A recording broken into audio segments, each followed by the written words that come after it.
जय हिंद, नमस्कार दोस्तों। आइए एक नए वीडियो में आप सभी को फिर से स्वागत करते हैं। बिहार पुलिस का जीके का प्रीवियस ईयर क्वेश्चन चल रहा है, जो कि आपके लिए सभी प्रश्न बहुत महत्वपूर्ण है। जो कि एग्ज़ाम होगा, सभी प्रश्न आपके लिए बहुत ज़्यादा महत्वपूर्ण है। सभी प्रश्न आपके लिए बहुत ही महत्वपूर्ण है। वीडियो अच्छा लगता है ज़्यादा लोगों को शेयर कीजिए, चैनल को सब्सक्राइब कीजिए। दोस्तों, इससे पहले भी वीडियो अपलोड कर चुके हैं, जितना है मॉक टेस्ट का, यह 18वां वीडियो है। 7 वीडियो अपलोड कर चुके हैं। नहीं देखें हैं तो उसको भी आप जाके देख लीजिए, क्योंकि सभी प्रश्न आपके लिए बहुत ज़्यादा महत्वपूर्ण है। यह शुरू करते हैं आज का पहला प्रश्न। पहला प्रश्न है, जल का बाल्क वाष्पीकरण किससे होता है? जल का बाल्क वाष्पीकरण किसके द्वारा होता है? जल का बाल्क वाष्पीकरण किसके द्वारा होता है? सही आंसर है दोस्तों, महासागर द्वारा।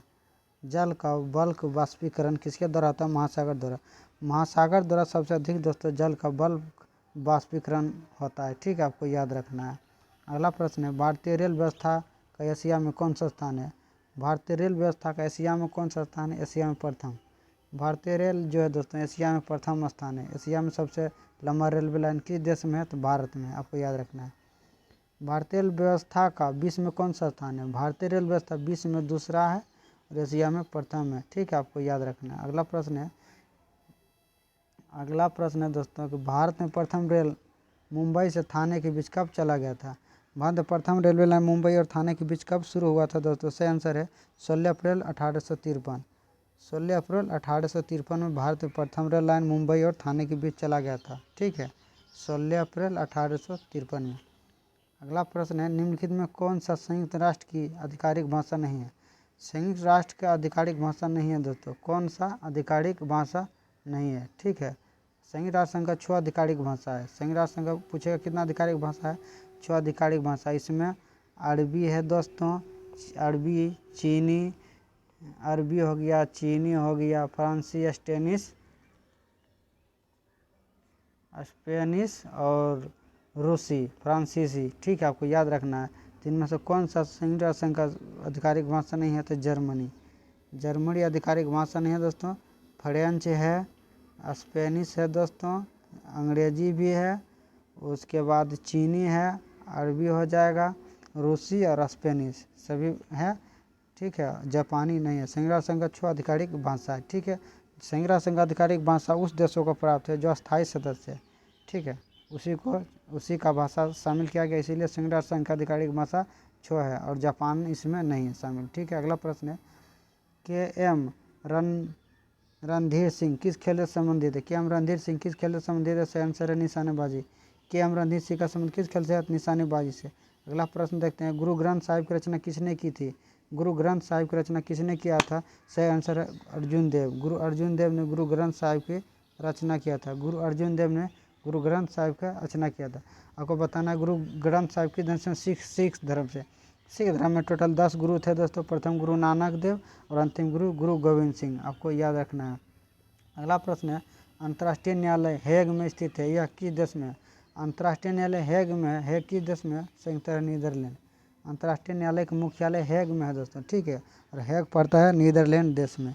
आपको याद रखना है। अगला प्रश्न देखते हैं, संयुक्त राष्ट्र संघ की आम सभा का वार्षिक अधिवेशन किस माह के तीसरे मंगलवार से शुरू होता है? प्रत्येक वर्ष दोस्तों संयुक्त राष्ट्र संघ की आम सभा होता है और प्रत्येक वर्ष अधिवेशन किस माह के तीसरे मंगलवार को शुरू होता है? सही आंसर है सितंबर। ठीक है दोस्तों, संयुक्त राष्ट्र संघ की आम सभा प्रत्येक वर्ष सितंबर माह को होता है। सितंबर माह के तीसरे मंगलवार से शुरू होता है। ठीक है, आपको याद रखना है। कीवी किस देश में पाया जाता है? कीवी पक्षी किस देश में पाया जाता है? सही आंसर है दोस्तों न्यूजीलैंड। कीवी पक्षी न्यूजीलैंड में पाया जाता है। ठीक है, कीवी पक्षी किस देश में पाया जाता है? सही आंसर है न्यूजीलैंड। अगला प्रश्न है कि ब्लैक बॉक्स किस रंग का होता है? ब्लैक बॉक्स किस रंग का होता है? नारंगी रंग का होता है। ब्लैक बॉक्स किस रंग का होता है? नारंगी रंग का। हवाई जहाज़ में ब्लैक बॉक्स होता है। कोई भी दुर्घटना होता है दोस्तों तो ब्लैक बॉक्स से पता चल जाता है कि हवाई दुर्घटना किस कारण हुआ। इसीलिए प्रत्येक हवाई जहाज़ में ब्लैक बॉक्स होता है। ब्लैक बॉक्स का रंग किस तरह का होता है, किस रंग का होता है? तो नारंगी रंग का होता है। आपको याद रखना है। अगला प्रश्न है, गंगा प्रदूषण सफाई परियोजना का शुभारंभ किस वर्ष किया गया? गंगा प्रदूषण सफाई परियोजना का शुभारंभ 1986 में कहाँ किया गया था? गंगा प्रदूषण सफाई परियोजना का शुभारंभ 1986 में कहाँ किया गया था? सही आंसर है वाराणसी। ठीक है, गंगा सफाई गंगा प्रदूषण सफाई परियोजना का शुभारंभ 1986 में किया गया था वाराणसी से। प्रधानमंत्री वाराणसी से सांसद, आपको ये भी प्रश्न याद रखना है, ठीक है। अगला प्रश्न है, दादा साहब फाल्के पुरस्कार से सम्मानित होने वाला प्रथम व्यक्ति कौन था? दादा साहब फाल्के पुरस्कार सर्वप्रथम किसे दिया गया था? तो सही आंसर है देविका रानी। देविका रानी को सर्वप्रथम दादा साहब फाल्के पुरस्कार प्रदान किया गया, आपको याद रखना है, बहुत महत्वपूर्ण प्रश्न है, ठीक है। अगला प्रश्न देखते हैं। अगला प्रश्न है दोस्तों, सभी प्रश्न आपके लिए बहुत ज़्यादा महत्वपूर्ण है। अगला प्रश्न है, Laxmibai national college of physical education कहाँ स्थित है? Laxmibai national college of physical education कहाँ स्थित है? Laxmibai national college of physical education कहाँ स्थित है? सही आंसर है ग्वालियर में। Laxmibai national college of physical education कहाँ स्थित है? ग्वालियर। 1857 के विद्रोह में लक्ष्मीबाई कहाँ का नेतृत्व किया था? तो झांसी का। आपको ये भी प्रश्न याद रखना। अगला प्रश्न है, भारत का प्रथम परमाणु बिजली घर कहाँ स्थापित हुआ था? भारत का प्रथम परमाणु बिजली घर स्थापित हुआ था दोस्तों तारापुर में। तारापुर जो कि महाराष्ट्र में पड़ता है। भारत का प्रथम परमाणु बिजली घर तारापुर में शुरू हुआ था। कब हुआ था? तो 1969 में। ये भी पूछता है कि भारत में प्रथम परमाणु बिजली घर कब शुरू हुआ? तो 1969 में, अमेरिका के सहयोग से, ठीक है। अगला प्रश्न देखते हैं, पिनाक क्या है? तो नौसैनिक पनडुब्बी। पिनाक क्या है दोस्तों? पिनाक क्या है? सी नंबर करेक्ट आंसर है बहु बॉयलर रॉकेट प्रणाली। पिनाक क्या है? तो बहुनाल रॉकेट प्रणाली। पिनाक क्या है? बहुनाल रॉकेट प्रणाली है पिनाक, ठीक है। अगला प्रश्न, भारत के किस शहर को मरुस्थल की राजधानी के नाम से जाना जाता है? बहुत ज़्यादा महत्वपूर्ण है, बहुत ज़्यादा। सोचिए दोस्तों, एग्जाम में आ जाएगा तो कितना मज़ा आएगा, बताइए दोस्तों, बहुत महत्वपूर्ण प्रश्न है। भारत के किस शहर को मरुस्थल की राजधानी कहा जाता है? भारत के किस शहर को मरुस्थल की राजधानी के नाम से जाना जाता है? सही जैसलमेर। जैसलमेर को दोस्तों मरुस्थल की राजधानी के नाम से जाना जाता है। अगला प्रश्न देखते हैं, भारत का कौन सा शहर सन सिटी के नाम से विख्यात है?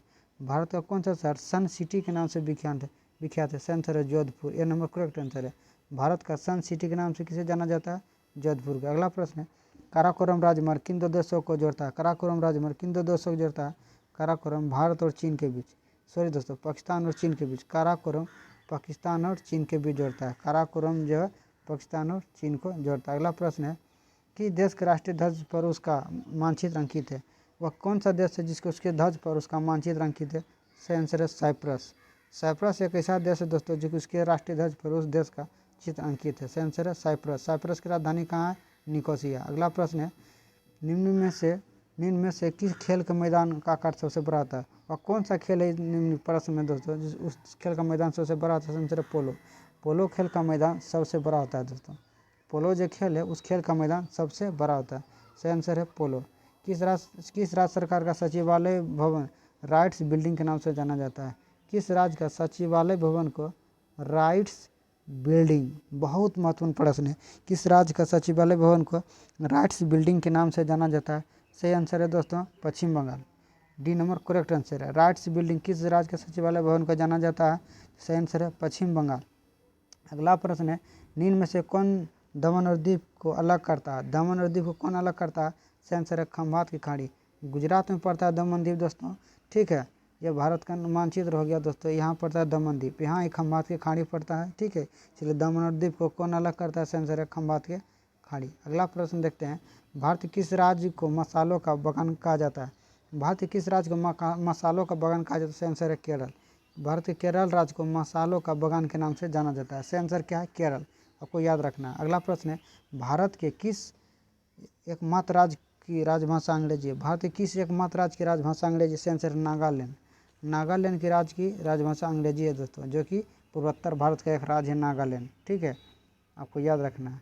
आइए अगला प्रश्न देखते हैं। सही प्रश्न आपके लिए बहुत ज़्यादा महत्वपूर्ण है, इसीलिए वीडियो को बार बार देखिए और सभी क्वेश्चन आपको याद रखना है, ठीक है। वीडियो अच्छा लगता है ज़्यादा लोगों को शेयर कीजिए और चैनल को आप भी सब्सक्राइब कीजिए। पूर्ण साक्षरता प्राप्त करने वाला भारत का पहला संघ शासित प्रदेश कौन सा है? पूर्ण साक्षरता प्राप्त करने वाला भारत का पहला संघ शासित प्रदेश कौन सा है? सही आंसर है दादर नगर हवेली। सही आंसर क्या है? दादर नगर हवेली। अगला प्रश्न देखते हैं, भारत का सर्वोच्च नागरिक सम्मान भारत रत्न से सम्मानित होने वाला पहला विदेशी कौन है? भारत रत्न से सम्मानित होने वाला पहला विदेशी कौन है दोस्तों? सही आंसर है D number correct answer, Khan Abdul Ghaffar Khan. Khan Abdul Ghaffar Khan. Bharat के सर्वोच्च नागरिक सम्मान भारत रत्न से सम्मानित होने वाला प्रथम विदेशी कौन है? सही आंसर है खान अब्दुल गफ्फार खान। खान अब्दुल गफ्फार खान। अगला प्रश्न देखते हैं, भारत में राष्ट्रीय संपत्ति के रूप में किस संपत्ति को मान्यता प्रदान की गई है? भारत में राष्ट्रीय संपत्ति के रूप में किस संपत्ति को मान्यता प्रदान किया गया है? सही आंसर है दोस्तों शक संपत्ति। भारत का राष्ट्रीय पंचांग किस पर आधारित है? तो शक संपत्ति पर। इसीलिए भारत में राष्ट्रीय संपत्ति के रूप में किस संपत्ति को मान्यता प्रदान किया गया है? तो शक संपत्ति। अगला प्रश्न देखते हैं, फोर्थ स्टेट के नाम से किसको जाना जाता है? फोर्थ स्टेट बहुत ज़्यादा महत्वपूर्ण है दोस्तों। फोर्थ स्टेट के नाम से किसे जाना जाता है? प्रेस। प्रेस जो मीडिया है दोस्तों उसे फोर्थ स्टेट या फोर पिलर के नाम से जाना जाता है। एग्जाम में बार बार पूछा जाता है, फोर पिलर या फोर्थ स्टेट के नाम से किसे जाना जाता है? सही आंसर होगा प्रेस, यह मीडिया। ठीक है। अगला प्रश्न देखते हैं, किस देश का पहला खुला विश्वविद्यालय कहाँ स्थापित हुआ था? देश का पहला खुला विश्वविद्यालय कहाँ स्थापित हुआ था? सही आंसर नई दिल्ली, इग्नू दोस्तों। ठीक, इंदिरा गांधी खुला विश्वविद्यालय इग्नू के नाम से जाना जाता है और ये भारत का पहला खुला विश्वविद्यालय कहाँ स्थापित हुआ था? नई दिल्ली में, आपको याद रखना है। अगला प्रश्न है, किसको गजलों का जनक कहा जाता है? किसको गजलों का जनक के नाम से जाना जाता है? सही आंसर है अमीर खुसरो। अमीर खुसरो गजलों का जनक के नाम से किसे जाना जाता है? सही आंसर अमीर खुसरो। गजलों का जनक के नाम से किसे जाना जाता है? अमीर खुसरो। ठीक है, अमीर खुसरो को गजलों का जनक के नाम से जाना जाता है। अगला प्रश्न है, बिहू किस राज्य का मुख्य पर्व है? बिहू किस राज्य का मुख्य पर्व? से आंसर है असम। बिहू किस राज्य का प्रमुख पर्व है दोस्तों? असम का। बिहू किस राज्य का प्रमुख पर्व है? असम। ठीक है, असम का। अगला प्रश्न है, 3 बीघा जमीन किससे संबंधित है? 3 बीघा जमीन किससे संबंधित है? भारत और बांग्लादेश से संबंधित है, लेकिन पश्चिम बंगाल में पड़ता है, इसलिए सही आंसर यहाँ पश्चिम बंगाल है। ठीक है दोस्तों, 3 बीघा जमीन किससे संबंधित है? पश्चिम बंगाल। देश पूछेगा भारत और बांग्लादेश। गोल्डन गर्ल किस महिला की आत्मकथा है? गोल्डन गर्ल किस महिला का आत्मकथा है? सही आंसर है पीटी उषा। पीटी उषा को दोस्तों गोल्डन गर्ल के नाम से पुकारा जाता है। सही आंसर है पीटी उषा। गोल्डन गर्ल किसकी आत्मकथा है? पीटी उषा की। अगला प्रश्न है, अपनी शक्ति को समेकित करने के बाद बलबन ने कौन सी उपाधि धारण किया था? अपनी शक्ति को समेकित करने के बाद बलबन ने कौन सी उपाधि धारण किया था? सही आंसर है जिले-ही इलाही। जिले-ही इलाही, सी नंबर करेक्ट आंसर है। अपनी शक्ति को समेकित करने के बाद बलबन ने कौन सी उपाधि धारण किया था? सही आंसर है जिले इलाही। जिले इलाही, जिले इलाही। अगला प्रश्न है, निम्न में कौन सा सदिश राशि है? कौन सा सदिश राशि है? संवेग। संवेग क्या है दोस्तों? सदिश राशि है। बाकी बात सब अदिश राशि, ऊर्जा अदिश राशि है, दाब अदिश राशि है, कार्य अदिश राशि है। सदिश राशि जिसमें दिशा और परिमाण दोनों हो उसे सदिश राशि कहते हैं। अदिश राशि जिसमें सिर्फ दिशा परिणाम नहीं हो उसे अदिश राशि कहते हैं। इसलिए सदिश राशि कौन सा है? संवेग सदिश राशि है। अगला प्रश्न देखते हैं, लहसुन का अभिलक्षणिक गंध का कारण क्या है? लहसुन में गंध किसके कारण आता है? लहसुन में जो गंध आता है दोस्तों किसके कारण आता है? बहुत महत्वपूर्ण प्रश्न है। लहसुन में गंध किसके कारण आता है? सही आंसर है B number correct answer, sulphur यौगिक। सल्फर के यौगिक पाया जाता है लहसुन में दोस्तों, इसीलिए लहसुन में अभिलक्षणिक गंध आता है। ठीक है दोस्तों, वीडियो अच्छा लगता है ज़्यादा लोगों को शेयर कीजिए और चैनल को सब्सक्राइब कीजिए। मिलता है अगले वीडियो में, तब तक के लिए जय हिंद, नमस्कार दोस्तों।